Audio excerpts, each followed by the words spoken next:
Le titre de mon message, c'est toujours plus fort dans les difficultés. Let's go. Toujours plus fort dans les difficultés. Il y en a qui aiment les difficultés ici ou pas? J'aime ça. Pas trop. T'as intérêt à aimer les difficultés si tu veux être plus fort. Ok. Si tu es en train de fuir les difficultés, tu ne deviendras pas plus fort, tu deviendras plus faible. Amen. Et Dieu, en l'occurrence, il veut que tu sois toujours plus fort dans les difficultés. J'ai demandé plus de fois à Dieu, et Dieu m'a envoyé des problèmes.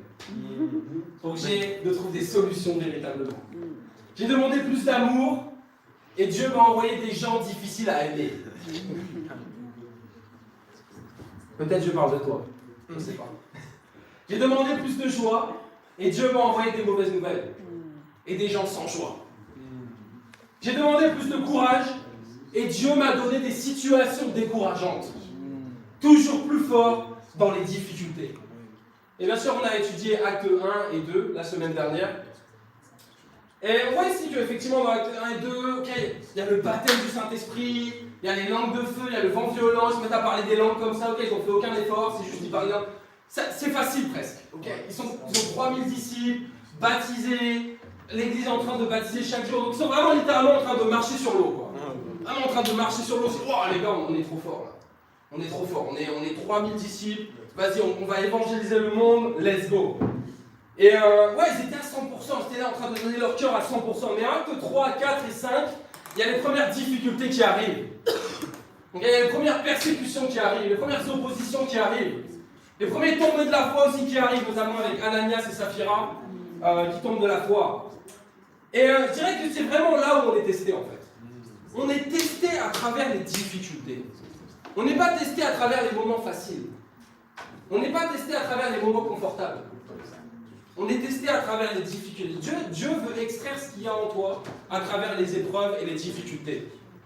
Et c'est une décision. Des fois on prie, ah Dieu, je veux plus de patience. Ouais, Dieu va t'envoyer des choses qui vont te tenter d'être impatient pour que tu prennes la décision d'être patient. C'est comme ça que tu vas grandir.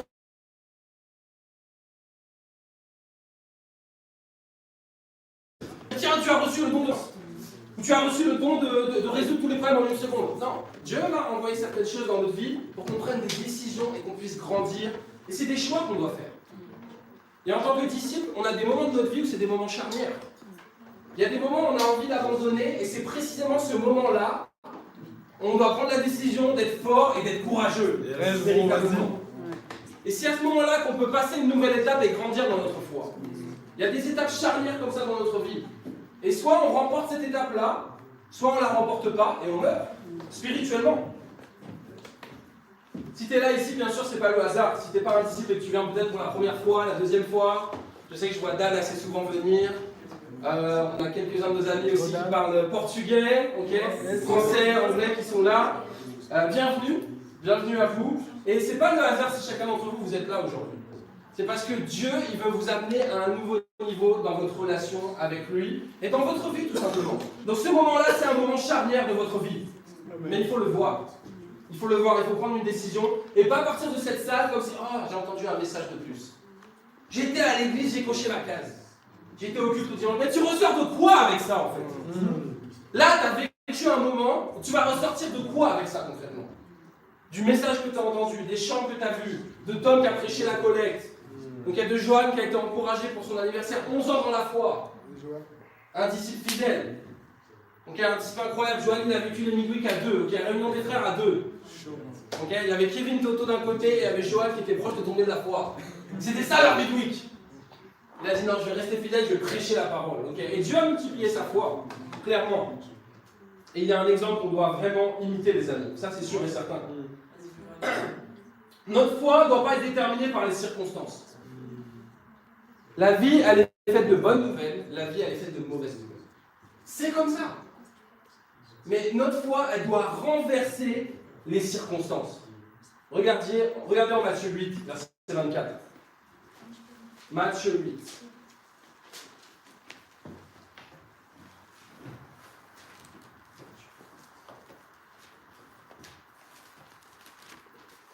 C'est le verset 24. Soudain, il s'éleva sur le lac une si grande tempête que la barque était recouverte par les vagues. Et lui, il dormait. Mais des fois, tu passes par des moments difficiles dans la vie, il y a des tempêtes. Des fois, les tempêtes sont à l'extérieur, mais des fois, les tempêtes sont à l'intérieur de toi aussi. Les tempêtes de tes émotions, les tempêtes de tes pensées, ça part dans tous les sens. Ouais. C'est la tempête à l'intérieur de moi. Okay, ou à l'extérieur, il y a plein de choses qui se passent. Qu'est-ce qui est en train d'arriver? C'est ça la tempête, en fait, véritablement. Et qu'est-ce que Jésus il faisait? Il était en train de dormir. Des fois, moi je suis dans la tempête et Dieu il est en train de dormir ou quoi? Qu'est-ce qui se passe? Dieu il n'est pas en train d'agir. Si Dieu il est en train d'agir, Dieu il est en contrôle, on va voir la suite. C'est écrit au verset 25. Les disciples s'approchèrent et le réveillèrent en disant: Seigneur, sauve-nous, nous allons mourir. Ils étaient négatifs, ils étaient effrayés. 26, il leur dit: Pourquoi êtes-vous si craintifs, hommes de peu de foi? Alors il se leva, menaça les vents du lac, et il y eut un grand calme. Ces hommes furent très étonnés et dirent: Quel genre d'homme est-ce? Même les vents et la mer lui obéissent. Et ici, on voit qu'effectivement, le vent et les vagues de la mer, ça représente les circonstances de la vie. Ça représente ce que tu ressens aussi. Et effectivement, les disciples, ils ont vu la tempête autour d'eux, ils ont vu Jésus qui dormait, ils sont devenus émotifs. Ils ont commencé à douter véritablement. Mais la vérité, c'est quoi? C'est que Jésus, il est en contrôle de tout ça.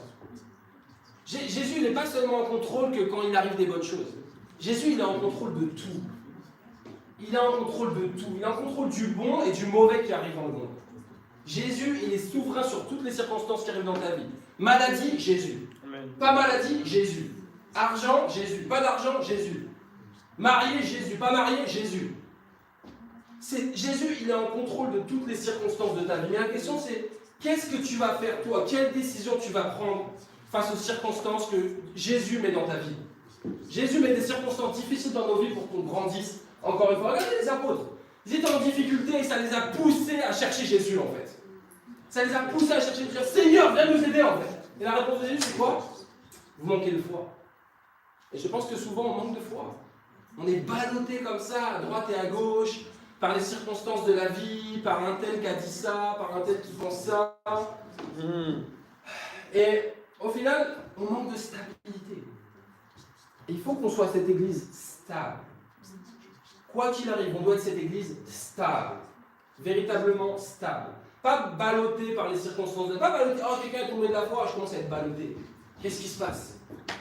Il se passe rien, prêche ta parole, sois stable. Continue à aimer Dieu. Parce qu'il est question de ton salut maintenant. Et de ne pas te laisser entraîner par le péché des autres. C'est pas une question de bonne ou de mauvaise journée. Il n'y a pas de bonne ou de mauvaise journée. Il n'y a que des bons ou des mauvais cœurs. C'est tout. On a un peu cette habitude, j'ai passé une bonne journée. Donc en fait, ce qu'on appelle une bonne journée, c'est une journée où finalement tout s'est bien passé. D'accord? Tout a été facile, entre guillemets. Mais ça n'existe pas dans la Bible en fait. Dans la Bible, il y a la journée que Dieu a créée, c'est un sujet de joie. Quelle qu'elle soit. Et point, exactement. C'est pas la peine de rajouter plus. Point. Maintenant, c'est juste quel cœur tu vas avoir vis-à-vis de cette journée. Je vois certains d'entre vous, vous n'êtes pas très heureux dans votre vie, je pense. Et vous savez pourquoi? Parce que c'est juste une question de décision. Si tu attends l'émotion, si tu attends la circonstance pour être heureux, ou si tu attends, comme nous l'ont prêché très justement Maxime et Kathleen au vendredi au Divo, des fois on attend un truc, quand j'aurai ça, je serai enfin heureux. Quand je serai marié, je serai enfin heureux. Quand j'aurai 1 million d'euros sur mon compte, je serai enfin heureux. Quand j'aurai mon diplôme, je serai enfin heureux. Arrête d'être dans l'esclavage. Noah, arrête d'être dans l'esclavage. Sois heureux, prends une décision, d'être joyeux. Jordi, sois libre. Sois heureux. C'est une décision. Vous êtes jeune, et je vois certains d'entre vous, vous faites une tête. Vous n'êtes pas heureux. Il faut prendre une décision de changer. Yes.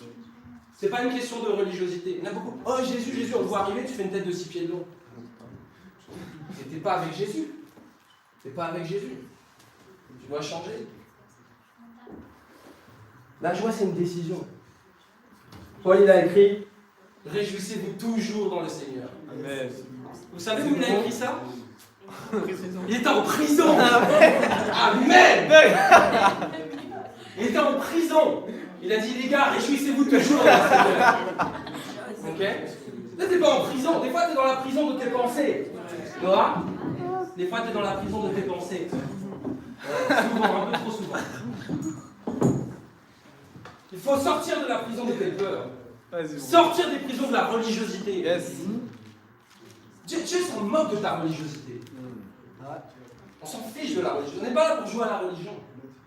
Ce qui compte, c'est qu'est-ce que tu dégages aujourd'hui? Quel impact tu as? Yes. C'est quoi ton esprit? C'est quoi ton cœur? C'est quoi les actions que tu poses? Véritablement. Paul était en prison, il a dit, je sais toujours les gars. Ma vie elle est incroyable. J'ai vu ma best vie, ok? Ma meilleure vie. Je suis là dans une prison, il fait sombre, il y a probablement des rats. Il n'y a pas la PlayStation, ok? C'est pas les prisons d'aujourd'hui. C'est la galère, quoi, véritablement. Et il a eu la foi d'écrire, les gars, réjouissez-vous en lui. Place pas ta foi dans les circonstances. Tu penses que tu vas avoir ce job de rêve, tu vas être joyeux, ça ne va rien changer du tout. Parce que Dieu attend de toi une décision. Tu dois prendre une décision. Tu peux être joyeux avec rien quand tu as Jésus dans ta vie. Et tu peux être déprimé, malheureux avec tout parce que tu n'as pas Jésus dans ta vie. Là, même les stars, là. Yes. Regardez, ils ont une vie de rêve, ils se mettent une balle dans la tête. Pourquoi? Ils ont tout, mais ils n'ont rien, ils n'ont pas Jésus dans leur vie. Ils ont les femmes, ils ont l'argent, ils ont la gloire, ils ont la célébrité, mais ils n'ont rien, ils sont vides. Il est temps d'être toujours plus fort dans les difficultés. Vas-y, bon. Point numéro 1, reprends ta vie en main. Reprends ta vie en main. Je pense qu'il y a trop d'assistanats en Belgique, les amis. Trop de gens assistés. C'est vrai. Trop de gens qui dépendent des autres. Trop de gens qui attendent que les autres prennent des décisions pour eux. Tu dois prendre une décision pour ta vie. C'est pas moi qui vais prendre une décision pour toi. Tu dois prendre une décision. Trop de gens qui attendent qu'on travaille pour eux. Ils ne veulent pas travailler, puis pendant ce temps, les autres travaillent. Ils disent, ça va, moi je travaille dans le travail, on va me donner de l'argent. Okay? Moi, j'aime pas ce système. Ça entretient l'assistanat. Et en fait, ça entretient des gens qui sont faibles mentalement. Qui se disent, en fait, je vais me reposer sur les autres. Je ne vais pas prendre responsabilité, je vais me reposer sur les autres. Il est temps de reprendre sa vie en main véritablement. Et d'être quelqu'un d'autonome, véritablement. C'est quoi la différence entre quelqu'un d'autonome et d'indépendant? Quelqu'un qui est autonome, il peut aider les autres. Mais quelqu'un d'indépendant, il s'en fiche des autres. Il est juste, moi, je fais mes trucs tout seul, je gère. Et quelqu'un qui est autonome va dire, vraiment, je suis autonome dans ça et je vais aider mon prochain. Je vais aider mon frère, je vais aider ma soeur. Voilà comment je peux partager. La différence, c'est l'amour. C'est aussi simple que ça. Reprends ta vie en main. Regardez, acte 3. Acte 3, verset 1.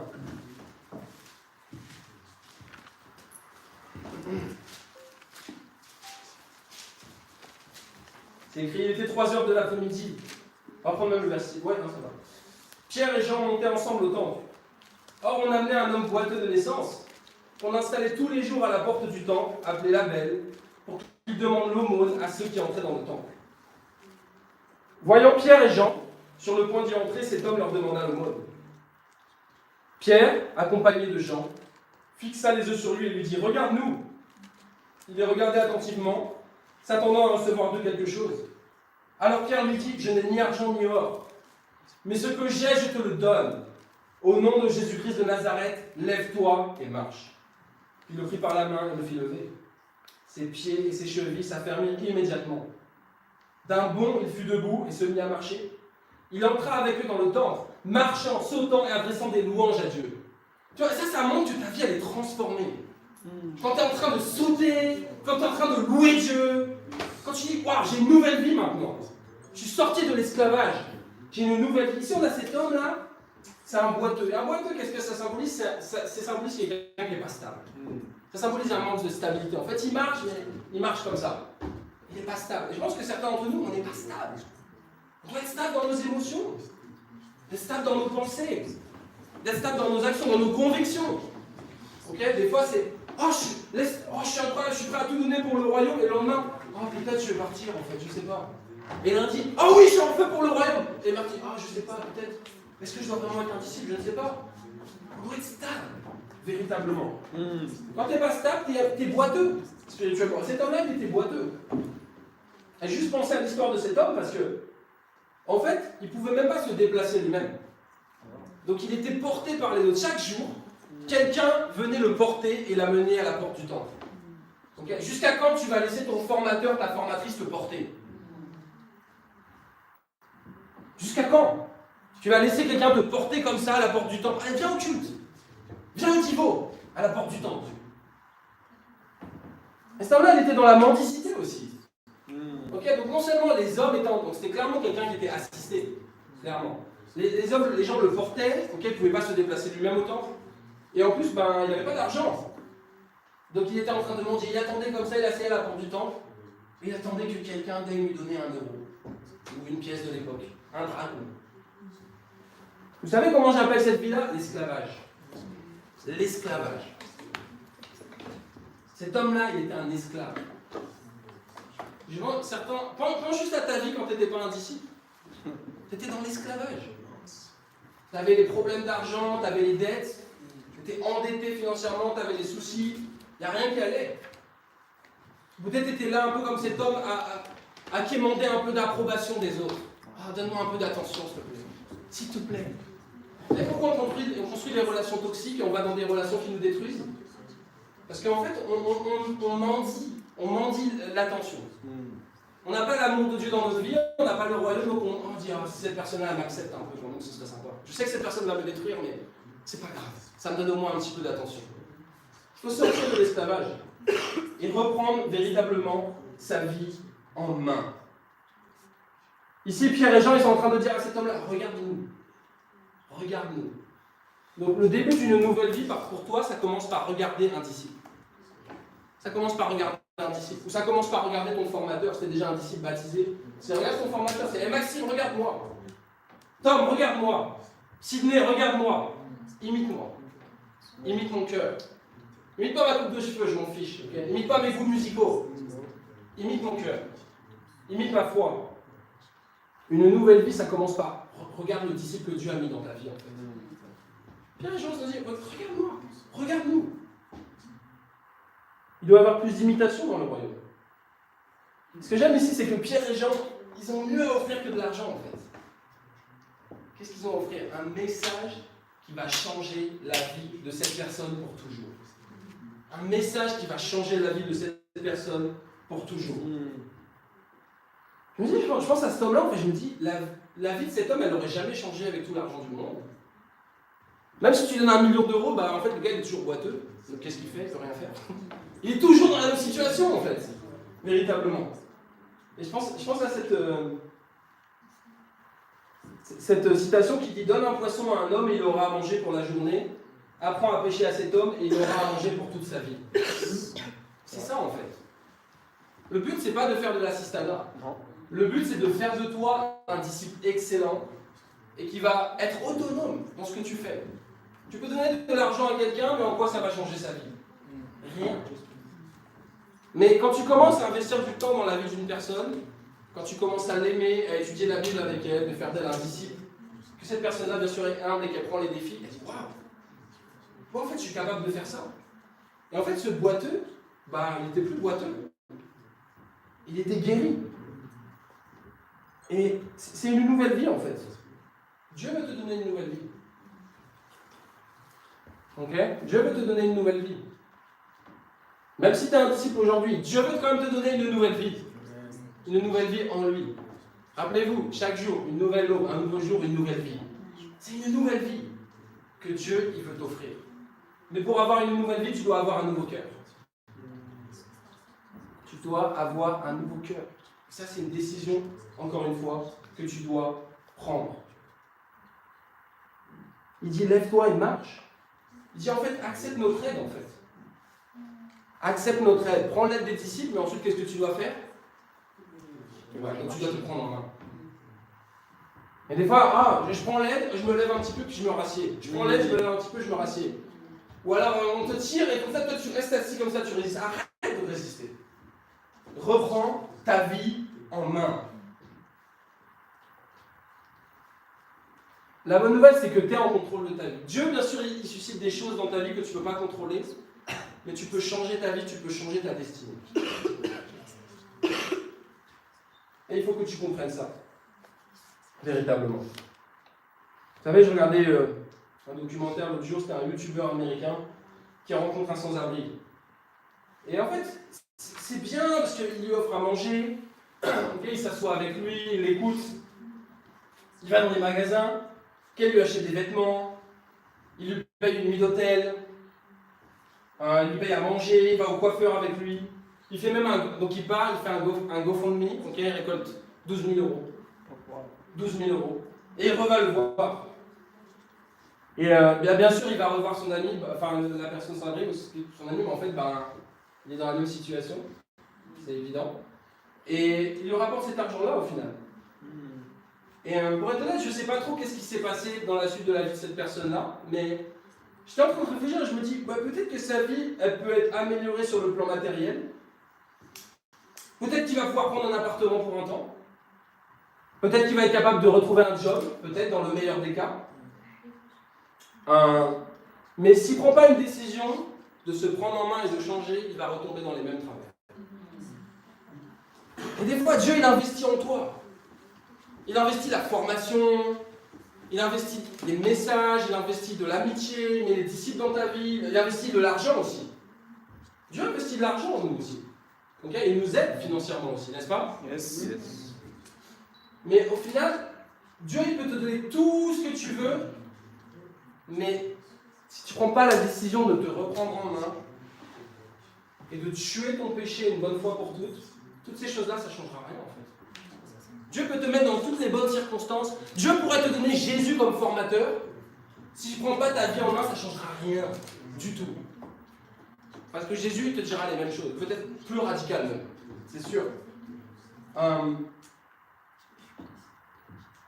Donc c'est important de comprendre ça en fait. Et d'arrêter de faire dépendre notre vie des circonstances. J'ai pas reçu ci, oui j'ai pas ça, oui mais pourquoi? Juste, cet homme-là, il était comme ça, assis par terre, il a vu 2 disciples, ils ont dit lève-toi et marche, il a dit d'accord, il a suivi, il a été humble.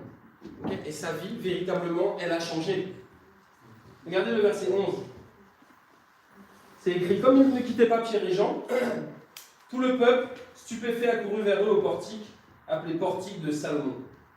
Donc ce qui est intéressant, c'est que cet homme-là, bien sûr, il a eu une nouvelle vie. Okay? Mais en fait, des fois, on veut utiliser le royaume pour avoir des choses, et ensuite on est infidèle. Mais cet homme-là, il est resté avec les disciples. Il est resté avec eux. Et c'est parce qu'il est resté avec les disciples, il aurait pu dire « Oh, moi j'ai ma guérison, merci les gars, je pars. » Mais des fois, on est comme ça. Des fois, on est comme ça. On a des bénédictions, on développe des talents, on change, on observe toutes sortes de bénédictions. « Oh Dieu, merci, j'ai obtenu ce que je voulais, maintenant je vais me débrouiller dans le monde. » Okay? Vous savez comment ça s'appelle ça? C'est juste être infidèle, au final. Mais ce n'était pas le cœur de cet homme. Cet homme, il était reconnaissant vis-à-vis du royaume. Il était reconnaissant vis-à-vis des disciples. Et c'est ça qui a fait que d'autres personnes sont venues ensuite. Parce qu'ils ont vu cet homme-là, ils se disent waouh, attends, ce gars-là, il était depuis des jours et des années là en train de mendier, boiteux, et il est guéri, quoi. C'est un fruit. Et c'est le fruit qui a attiré les gens véritablement. Regardez le verset 19. Qui peut lire ça? Vas-y, Sidney.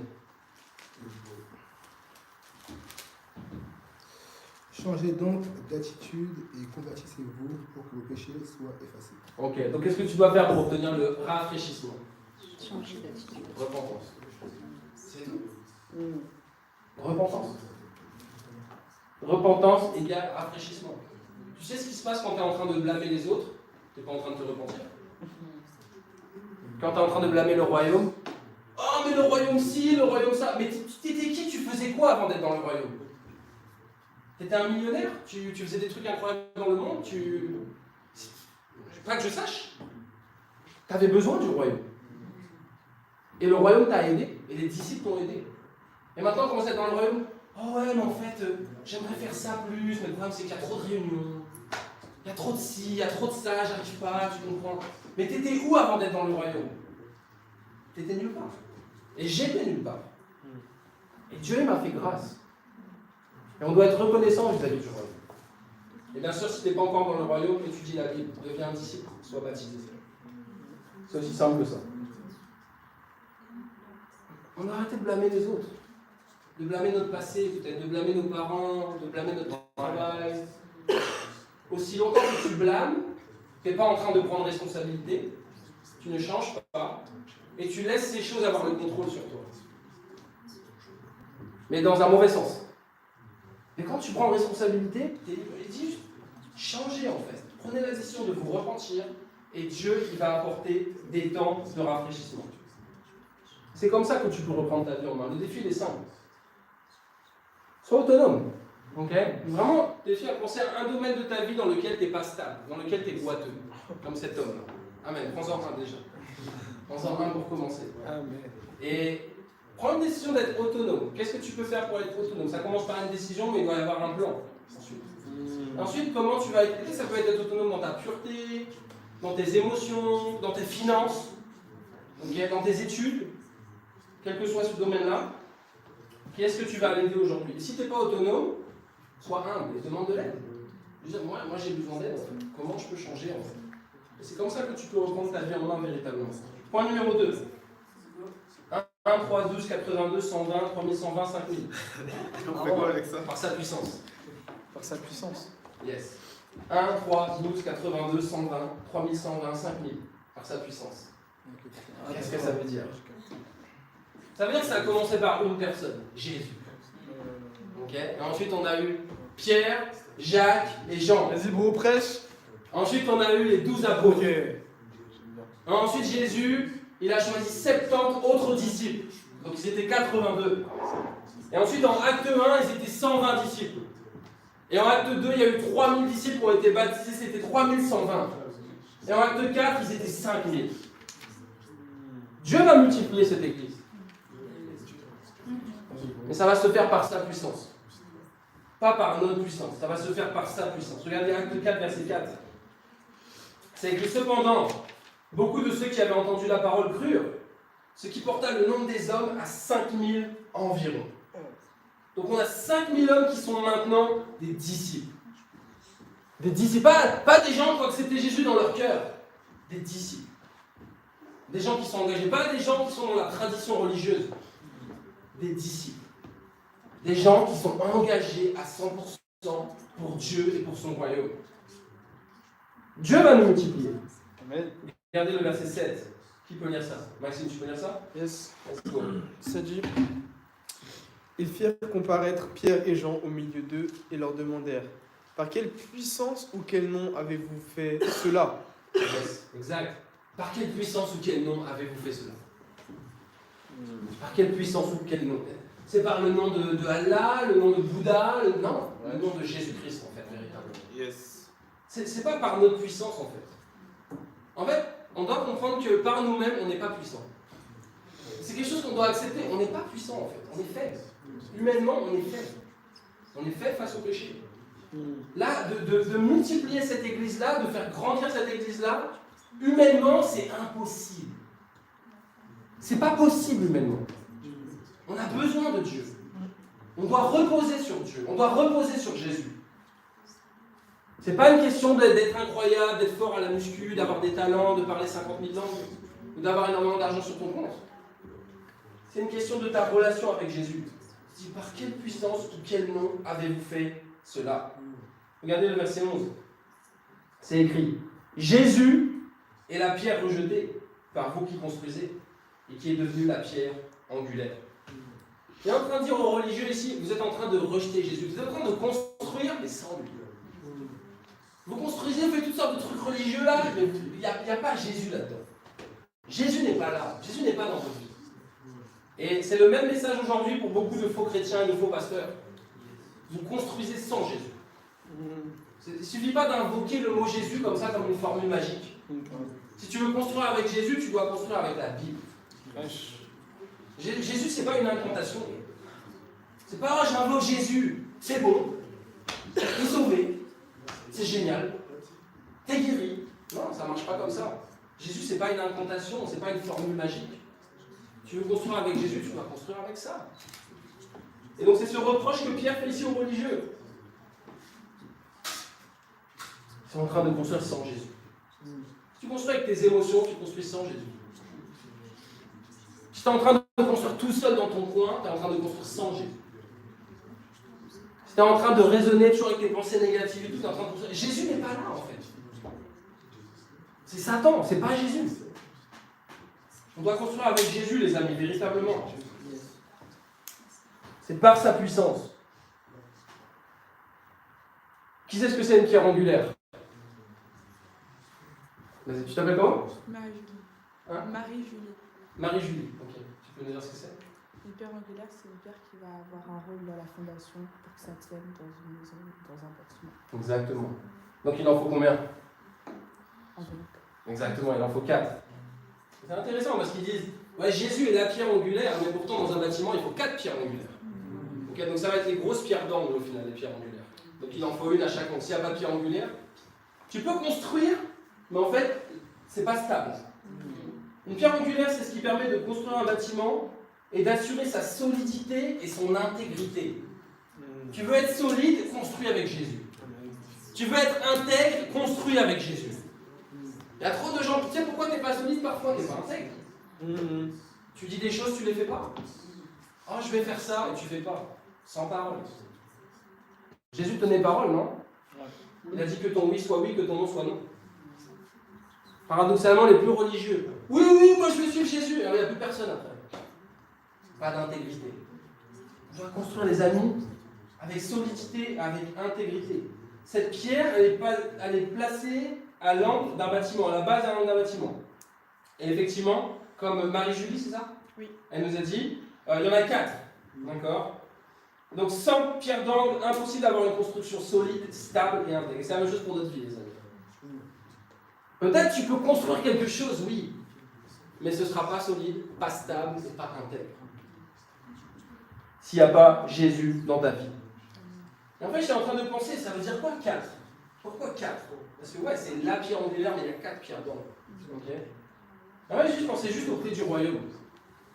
En fait, c'est la foi en Jésus, okay, la foi dans la personne de Jésus et la foi dans son œuvre. Ça, c'est la première pierre d'angle. La deuxième pierre d'angle, c'est la foi dans ses enseignements.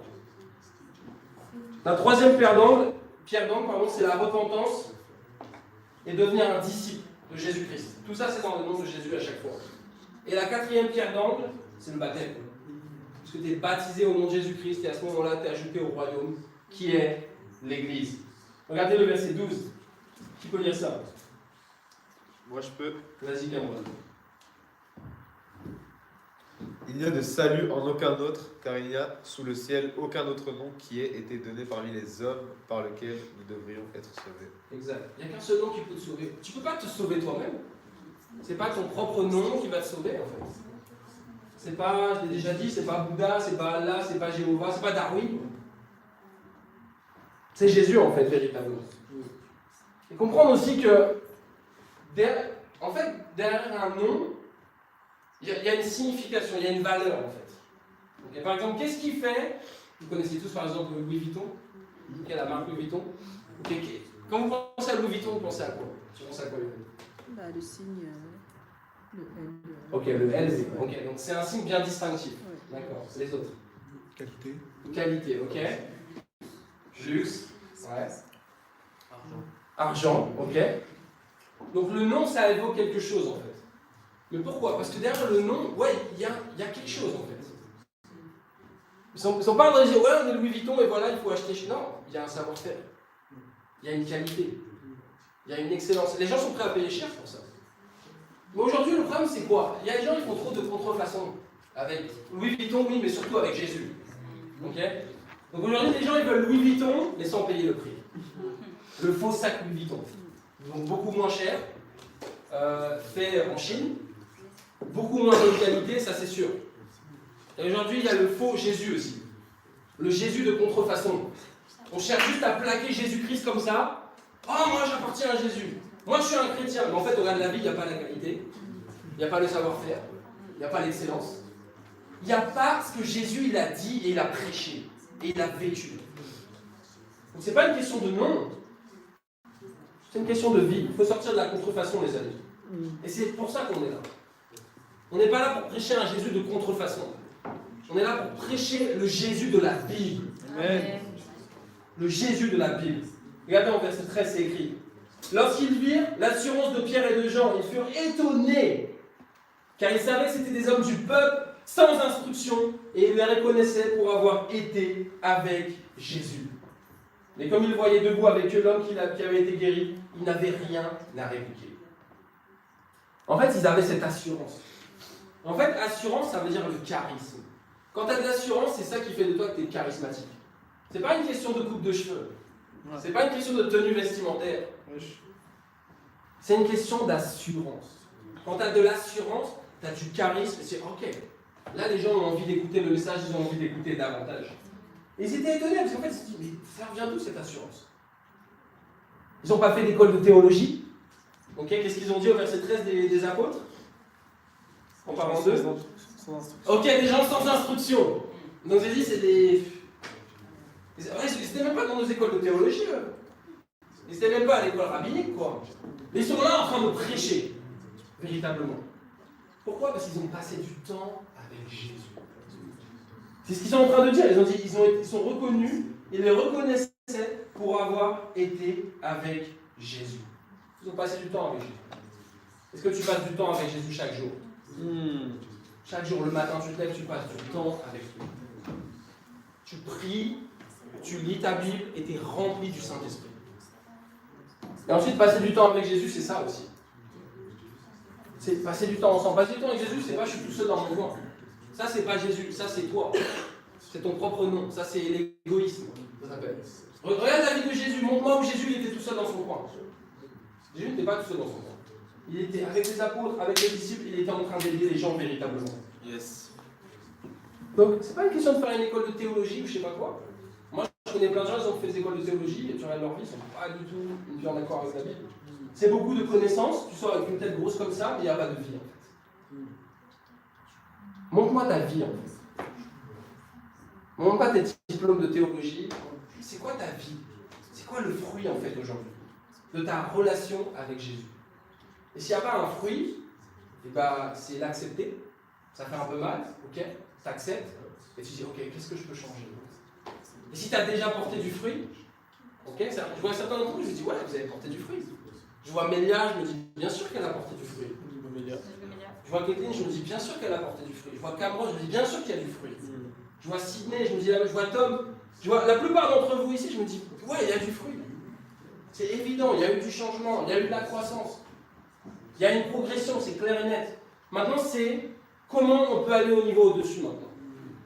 Comment on peut aller au niveau au-dessus. Vous savez ce que j'aime ici au verset 14, c'est que le fruit, ça met fin à toute contestation. Ils étaient là, ils étaient en train de les persécuter, ils n'étaient pas d'accord avec ce qu'ils prêchaient, avec ce qu'ils vivaient. Mais c'est écrit, verset 14, comme ils ont vu debout avec eux l'homme qui avait été guéri, ils n'avaient rien à répliquer. Ils n'avaient rien à répliquer. C'était, ok, on peut rien dire, cet homme-là, il était paralysé depuis X années, il a été guéri, il n'est plus le même, sa vie a été changée. On n'est peut-être pas d'accord avec ce qu'ils prêchent, on n'est peut-être pas d'accord avec ce qu'ils vivent, mais tout ce qu'on peut faire, c'est on ferme nos bouches, en fait, véritablement. Et c'est ton fruit qui est la preuve, en fait. C'est ta vie qui est la preuve. Et c'est la personne que tu vas impacter demain qui est la preuve. C'est ça ton fruit. C'est pas une question de débat.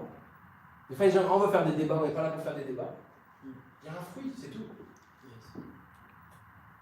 Donc, mon défi, il est simple.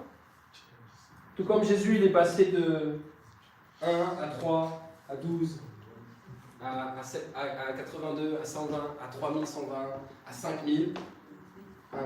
Par la puissance de Dieu, au final, par la puissance du Saint-Esprit. C'est quoi prends tes prochains défis. Chacun d'entre vous, vous connaissez vos défis. Ok? Je parle aux disciples là spécialement. Si tu n'es pas un disciple, étudie la Bible. Ça, c'est ton défi. Voilà. Mais vous connaissez vos défis pour les disciples. Vous êtes formés chaque semaine. Donc maintenant, il faut les prendre, les défis. Tu veux grandir, il faut les prendre. Tu veux grandir en qualité, tu veux devenir une meilleure personne, il faut prendre les défis. Tu veux que cette église grandisse, il faut prendre les défis. Vous savez ce que j'aime bien avec le cœur de Tom, c'est que Tom, il est quelqu'un pas mal dans les opinions, mais quand tu lui montres la Bible, il est Amen. Moi, je pensais ça, mais Amen. La Bible, elle dit ça. C'est la Bible qui fait autorité. Okay. Mais si tu viens avec tes opinions avec Tom, ça ne marchera pas. Si tu commences à dire, oh, il faut plutôt que tu fasses ça, moi je pense plutôt que c'est mieux que tu fasses ça, il va te dire c'est quelle écriture? Pourquoi une écriture en fait? Si tu montres une écriture, je suis d'accord. Et on doit avoir le même cœur que lui. Yes. Véritablement. De juste être humble devant la Bible, devant la parole de Jésus en fait. Donc prends tes prochains défis pour devenir une meilleure personne. Et fais un disciple ce mois-ci. Commence à t'investir dans la vie de la personne de quelqu'un maintenant. Dire, ces personnes-là, je vais faire des disciples. Je vais l'aimer, je vais prier pour elle, Je vais étudier la Bible avec elle. On va avoir les moments de qualité. Amen. Amen, Mallory.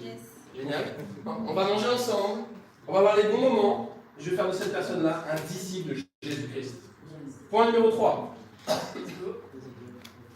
On est instoppable et joyeux. On est instoppable et joyeux. C'est pas le tout d'être joyeux. Tu peux être joyeux mais aller dans la mauvaise direction. Tu peux être joyeux et aller en enfer. Oui. Tu peux être joyeux et aller droit dans le mur. Ça, c'est clair. C'est pas le tout non plus d'être instoppable. Parce que tu peux être là, ouais, moi je suis un disciple, t'es là, t'es en train de serrer les dents, oh, c'est dur, mais vas-y, je veux pas lâcher. C'est quel cœur ça? Faut que tu sois libre. Parce que si t'es comme ça, tu vas pas tenir longtemps, crois-moi. Donc c'est une question d'avoir un cœur qui est différent aussi. De dire, ouais, on va persévérer. Est-ce qu'on doit persévérer? Oui, on doit persévérer. Est-ce qu'il y a des difficultés? Oui, il y en a. Mais moi, j'ai pris la décision d'être instoppable. D'être instoppable avec joie. Vous savez, la dernière fois, j'étais en train de courir. Et j'avais pas envie de courir. Et ça remonte à un certain temps. C'était pas trop récemment, c'était. Amen. Amen. Amen, gros. Et j'étais en train de courir, en fait, et j'ai pas envie de courir. Et je commence à courir avec les mauvaises pensées. Tu sais, quand tu commences ton footing, tu commences à avoir les mauvaises pensées, tu commences à avoir les émotions négatives. Et en fait, dans ton cœur, ça te saoule, quoi. Puis j'ai pas envie de faire ce footing. Pas envie, faut que je le fasse, mais vas-y, j'ai pas envie. Mais je vais quand même le faire. Mais des fois, t'es comme ça un peu dans ta vie d'ici. T'es un peu genre, oh, j'ai pas envie, mais oh, vas-y, je sais qu'il faut que je le fasse. Faut que je fasse dimanche, ah, faut que je partage ma foi. Ah, vas-y, j'ai pas envie. Faut changer ton cœur, en fait. C'est avoir un cœur différent. Parce que si t'as pas un cœur différent, ta vie, ça va être une purge. Et même si tu tombes de la foi, tu auras les mêmes choses dans le monde.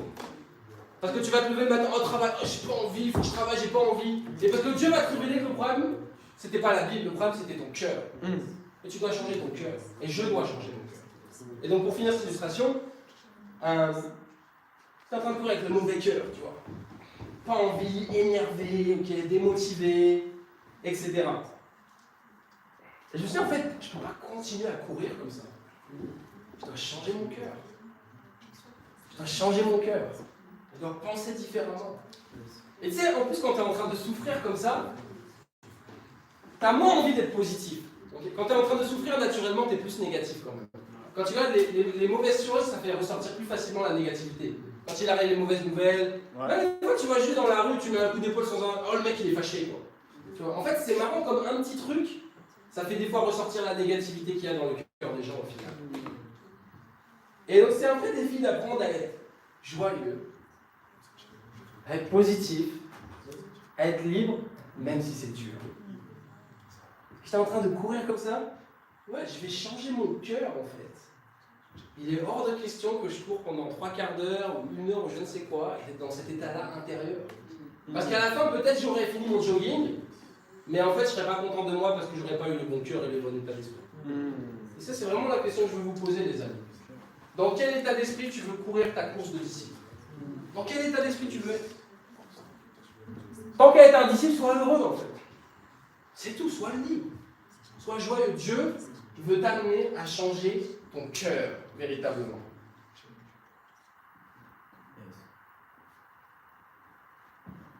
C'est simple. Regardez en Acte 5, verset 14. On est instoppable et joyeux. Chaque jour, avec joie et avec simplicité de cœur. C'est ça qu'on doit vivre, les amis. Ta vie de disciple, ça ne doit pas être un fardeau. La Bible dit, les commandements de Dieu, ce n'est pas un fardeau. Donc c'est un stade où les commandements de Dieu, c'est un fardeau, c'est qu'il y a quelque chose qui est en train de bloquer dans ton cœur. Et donc soit tu vas dire que la Bible ou le royaume est le problème, ou soit tu vas prendre responsabilité et dire, non en fait, je dois changer. Vous savez combien de fois je t'ai découragé dans ma vie de disciple? Vous savez? Beaucoup de fois. Vous savez combien de fois j'ai été tenté de tomber de la foi? Beaucoup de fois. Beaucoup de fois. C'est là, c'est vrai, c'est bon, je vais partir. J'en ai marre. Je me sens découragé, c'est trop dur. Mais j'aurais pu être dans le blâme, mais en fait, Dieu m'a montré que non, Guillaume, tu dois juste changer ton cœur, c'est tout. Tu dois changer ton cœur. Arrête de te laisser tromper par Satan. Parce qu'en fait, ce qui se passe, c'est que quand il y a un problème dans notre cœur, on se met à pointer du doigt des choses. C'est de la faute d'un tel. C'est parce que si. C'est parce que ça. Non, tu sais pourquoi tu es découragé? Tu sais pourquoi? On prend Des pas la fois. décision. Ouais. C'est ça. Peut-être que tu dois faire quelque chose de nouveau aussi dans ta vie. Peut-être que tes moments avec Dieu, c'est trop routinier. Peut-être que tu as besoin de sortir plus, de rencontrer plus de gens, de faire des nouvelles activités. Il n'y a rien qui t'empêche dans le royaume de faire ça, en fait. C'est même vivement conseillé et encouragé de faire ça, véritablement. Donc, on doit être libre. Et arrêter de se mettre des barrières pour rien du tout. Et en Acte 5, verset 14, qu'est-ce qu'on voit? Bah, ils avaient le bon cœur, en fait. Et parce qu'ils avaient le bon cœur, l'Église, elle était en train de grandir. Même s'il y avait des persécutions. Même si c'était les gens sans instruction. Même s'il y avait des gens qui tombaient de la foi. On ne va pas le lire ici, mais c'est l'histoire de Saphira Ananias, effectivement. Verset 14. Le nombre de ceux, Acte 5, 14. Le nombre de ceux qui croyaient au Seigneur, hommes et femmes, augmentait de plus en plus. Donc le nombre de disciples, il continuait à augmenter au final. Regardez 17. C'est écrit. Alors le grand prêtre et tous ceux qui étaient avec lui, c'est-à-dire le parti des Sadducéens, se levaient, remplis de jalousie. Ils firent arrêter les apôtres et les jetèrent dans la prison publique. Mais pendant la nuit, un ange du Seigneur ouvrit les portes de la prison, les fit sortir et leur dit: allez-y, tenez-vous dans le temple et annoncez au peuple toutes les paroles de la vie nouvelle. Après avoir entendu cela, ils entrèrent de bonne heure dans le temple et se mirent à enseigner. Quand le grand prêtre et ceux qui étaient avec lui arrivèrent, ils convoquèrent le Sanhédrin et tout le conseil des anciens d'Israël. Et ils envoyèrent chercher les apôtres à la prison. Cependant, les gardes, à leur arrivée, ne les trouvèrent pas dans la prison. Ils repartirent et firent leur rapport en disant: nous avons trouvé la prison soigneusement fermée et les gardiens devant les portes, mais quand nous avons ouvert, nous n'avons trouvé personne à l'intérieur. Donc qu'est-ce qu'on voit ici? Pierre et Jean notamment, ils sont en train de subir des persécutions de la part des religieux. Ils sont mis en prison, mais ils sont libérés par un ange. Et un ange, en grec, ça veut aussi dire un messager. Donc c'est pas forcément une apparition surnaturelle. C'est Dieu, il envoie un messager dans ta vie pour prêcher la parole et pour te libérer de ta prison, en fait. Pour te libérer de la prison de la négativité, te libérer de la prison des peurs. Les pires prisons, croyez-moi, sont mentales. Les pires prisons sont les prisons mentales. Peut-être te libérer de la religiosité. Dieu, il envoie un messager dans ta vie pour te libérer de prison, véritablement. Et donc, ils sont libérés de prison, donc ils sont instoppables. Ils sont en train de prêcher, ils sont persécutés, ils sont mis en prison. Ok, au passage, tu penses que ta vie est difficile, ta vie n'est pas difficile du tout. Ta vie est vraiment facile, tu as besoin de plus de foi. Yes. Ta vie est facile.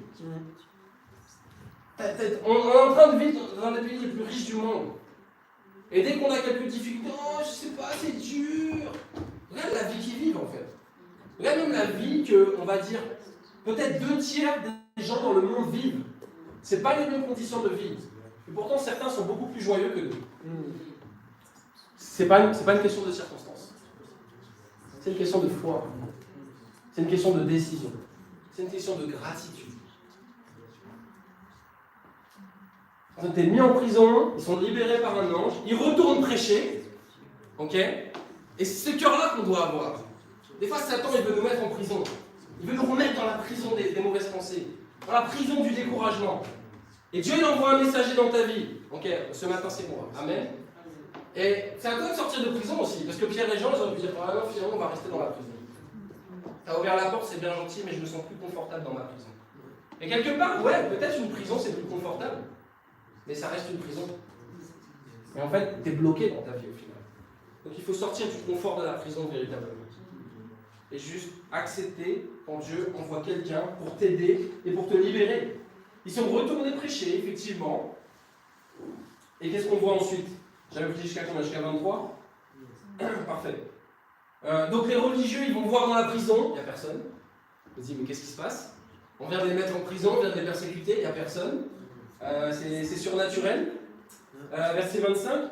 Quelqu'un va leur dire: les hommes que vous avez mis en prison sont dans le temple et enseignent le peuple. C'était en train de prêcher, c'était en train d'étudier la Bible avec les gens, ils avaient un seul but. C'était changer Jérusalem, c'était changer leur pays, c'était aider les gens autour d'eux. Et on doit avoir le même cœur. véritablement. Regardez le verset 26. Alors le commandant partit avec les gardes et les ramena, mais sans violence, car ils avaient peur d'être lapidés par le peuple. Après les avoir ramenés et les présentèrent au Sanhédrin, le grand prêtre les interrogea en disant « Nous avions formellement interdit d'enseigner en ce nom-là, et voilà que vous avez rempli Jérusalem de votre enseignement, et que vous voulez faire retomber sur nous le sang de cet homme. » Vous savez ce que Dieu veut faire? Il veut remplir Bruxelles de l'enseignement de l'Évangile. Yes. Il veut remplir Bruxelles d'un message qui va transformer la vie des gens, véritablement. Et certains d'entre vous, vous êtes des témoins de ça, de ce que vous avez vécu et de votre changement. Et c'est pas fini. C'est pas fini. Des fois, c'est « Ah, j'aimerais une meilleure vie. » Donc, Dieu t'a déjà donné une meilleure vie.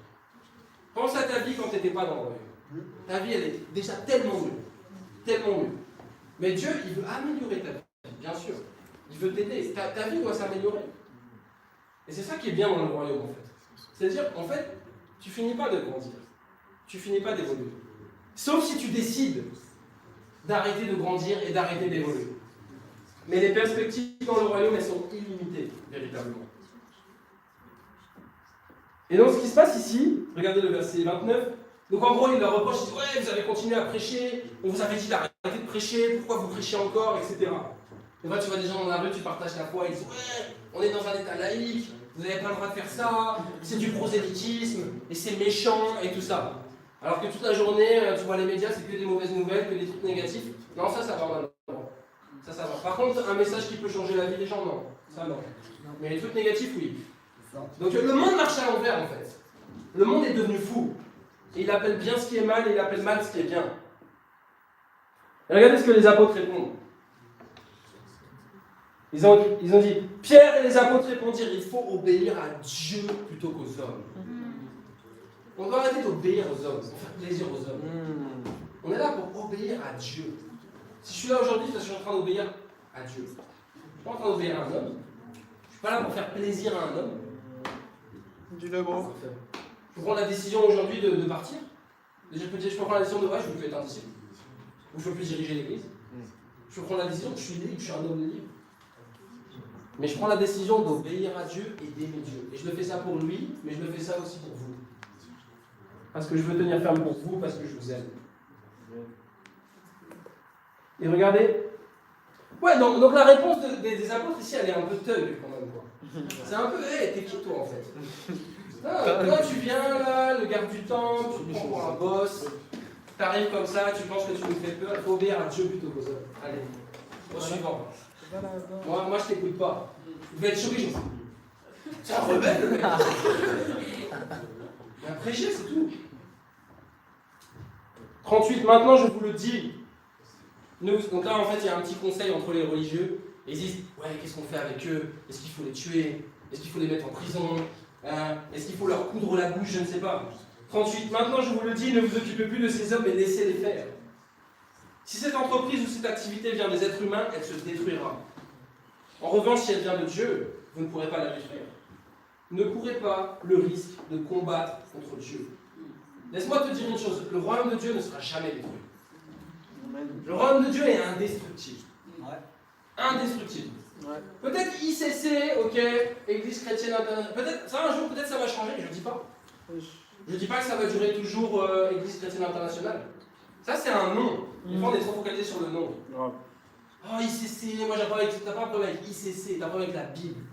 T'as un problème avec le royaume de Dieu. Je quitte ICC, non tu quittes le royaume de Dieu en fait. Et ça c'est ton problème, tu quittes le royaume de Dieu. Si tu me trouves une autre église qui prêche les mêmes convictions qu'on est en train de prêcher, c'est très bien. On veut être unis avec eux, on veut travailler avec eux. Mais il y a trop de fausses églises aujourd'hui. Trop d'églises n'importe quoi. Malheureusement, le faux christianisme est devenu la norme. Et le vrai christianisme est insulté de secte. C'est le monde dans lequel on vit aujourd'hui. Et c'était la même chose pour eux aujourd'hui. C'était en train de dire, ah, eux, vas-y, mais c'est nous qui dominons, on est la religion dominante. C'est nous qui connaissons Dieu, nous on connaît Dieu déjà. Et en fait, non, ils ne connaissaient pas Dieu. Et ceux qui étaient vraiment proches de Dieu, c'était Jésus et les apôtres au final, et les premiers disciples. Le royaume de Dieu ne sera jamais détruit. Amen. Je dois avoir cette conviction-là. Et c'est ça qui m'encourage aussi. Je suis en train d'investir dans quelque chose qui est éternel. Je suis en train d'investir mon temps, mon énergie, mon argent, tout, ma vie, ma famille dans quelque chose qui est éternel. Tout comme quelqu'un a fait ça avec moi. Tout comme Anthony et Kevin, ils ont fait ça avec moi. Et s'ils n'avaient pas fait ça avec moi, je serais toujours perdu. Je serais toujours dans mes péchés. Peut-être je serais en train de jouer au religieux dans une fausse église, avec tous les faux miracles et tous les faux trucs là. Ou peut-être je serais retourné dans les péchés du monde. Mais ça serait la même chose au final. Hein, c'est parce que quelqu'un a décidé de donner sa vie pour le royaume que ma vie, elle a changé. La Bible dit que Dieu, il n'est pas injuste pour oublier le travail de notre amour. Dieu n'est pas injuste pour oublier ça. Mais toi, ne sois pas injuste dans ton cœur. Il est temps d'être reconnaissant aussi. De ne plus être dirigé par le découragement ou la négativité. Regardez au verset 40. Il s'est rangé à son avis. Donc ils ont dit, ok, bah, peut-être là ce mouvement, peut-être ça vient de Dieu les gars. Ok, donc peut-être c'est un peu chaud si on se met à les persécuter plus. Donc on va les laisser et on verra bien. On verra bien. Ils se rangèrent à son avis, ils appelèrent les apôtres, les firent fouetter. Donc quand même des coups de fouet quand même. On va avoir des petits coups de fouet quand même. Okay, 40 coups de fouet, après vous pouvez partir. Ils leur interdirent de parler au nom de Jésus et les relâchèrent. Regardez ce que les apôtres ont fait. Exactement le contraire. Les apôtres quittèrent le Sanhédrin, joyeux d'avoir été jugés dignes d'être maltraités pour le nom de Jésus. Yes. Maltraités, parfait. Persécution, parfait. Prison, parfait. Coup de fouet, parfait. C'est ce qu'on va faire. On va continuer à prêcher la parole. Amen. On va être instoppable, et on va être instoppable avec joie. Yes. Instoppable avec joie. Ils étaient joyeux, ils disaient waouh, on a été persécutés pour le nom de Jésus, c'est incroyable. Merci Dieu, c'est un privilège, c'est un honneur. Je veux être reconnaissant de souffrir pour Jésus. C'est une grâce aussi de souffrir pour Jésus. Jésus n'a pas abandonné. Quand il a commencé à marcher sur le Golgotha, il ne s'est pas dit « Oh, je souffre un peu trop, oh, j'ai un truc à ma cheville là. Non, je vais rentrer chez moi en fait. » Il n'a pas fait ça. Des fois on est comme ça, on a un petit truc à la cheville, un petit truc au pied, oh j'abandonne. Ouais. Fais preuve de caractère, fais preuve de courage. Sois un homme de Dieu, sois une femme de Dieu. Jésus n'a pas abandonné. Il n'a pas abandonné par amour pour toi. Regardez le verset 42. Et chaque jour, dans le temple et dans les maisons, il ne cessait pas d'enseigner et d'annoncer la bonne nouvelle de Jésus, le Messie. Chaque jour, partagez leur foi. Chaque jour, étude biblique. Prêchez la foi. Je ne sais pas vous, moi j'aime prêcher la foi. J'aime partager ma foi. J'aime être dans la mission. J'aime passer du temps avec vous. On doit aimer ça en fait. Avec joie, il le faisait avec joie véritablement. Donc mon défi il est simple. De changer ton état d'esprit en fait. De changer ton état d'esprit. C'est tout. Changer ta perception des choses. De voir le verre à moitié plein plutôt que le verre à moitié vide. Tu sais, quand tu vois le verre à moitié vide, tu n'es jamais content en fait. Même quand tu as tout, tu vas toujours voir le truc qui ne va pas. C'est un truc sans fin. Alors que Dieu t'a béni, t'a donné plein de choses, mais ah ouais, non, mais il y a ça quand même, j'aime pas trop. Il faut changer son cœur. Décider d'être quelqu'un vraiment dans la gratitude. On va faire des exercices de gratitude. Moi, je ne suis pas quelqu'un de reconnaissant naturellement, les amis. Je me pousse à l'être. Et ça m'aide. Et j'aime l'être maintenant. Je ne suis pas quelqu'un de positif naturellement, mais je me pousse à l'être. Et ça m'aide énormément au final. On doit être instoppable et joyeux, les amis. Vraiment, pour conclure, j'ai envie de vous dire que Dieu, il réserve ses batailles les plus difficiles à ses meilleurs soldats. Dieu réserve ses combats les plus difficiles à ses meilleurs soldats. Donc, c'est un honneur de passer par toutes sortes de difficultés. Que ce soit dans notre vie perso ou pour l'église de Bruxelles, c'est un honneur, c'est une grâce. Parce que Dieu croit en nous. Parce que Dieu, vous savez, ils peuvent supporter ça en fait. Je crois en eux, je vais leur donner la foi, je vais les fortifier pour qu'ils puissent surmonter ça, véritablement. Les amis, c'est ça. Dieu veut nous enseigner à être toujours plus fort dans les difficultés. Et à Dieu soit toute la gloire.